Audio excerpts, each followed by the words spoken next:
تازه خبر مولانا وایي ډیورنډ کرښه رسمي سرحد نه دی. پاکستان باید طالبانو سره زور ونه وهي. دا چې نور څه ویلي نو جزئیات هم دلته وګورئ او چینل هم سبسکرایب کړئ.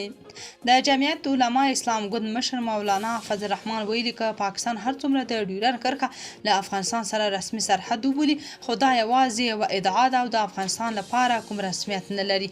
مولانا پېښور کې یوې قومي جرګې ته ویلي په قبایلي سیمو کې نه افغانستان او نه هم پاکستان یو طرفه اقدام کولی شي.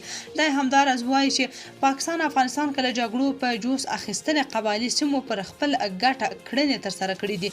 فضل الرحمن وایي چې له طالبانو سره د ښو اړیکو جوړول د پاکستان د حکومت مسؤلیت دی نه د شخصي ګوندونو یا ډلو. هغه دا څرګندونې د پښتونخوا په 400 ولسوالۍ کې د یوې خبري غونډې پر مهال کړي دي.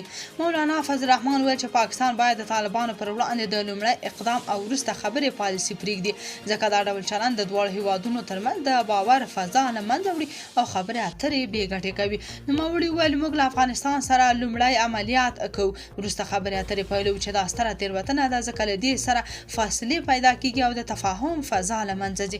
هغه زیاته کړه چې که چیرې دولت غواړي د سیمې ثبات خوندي کړي باید له ګاونډیو په ځانګړي ډول افغانستان یا طالبانو سره د متقابل احترام ډیپلوماسۍ او نرمې ژبې پر بنسټ اړیکې جوړې کړي.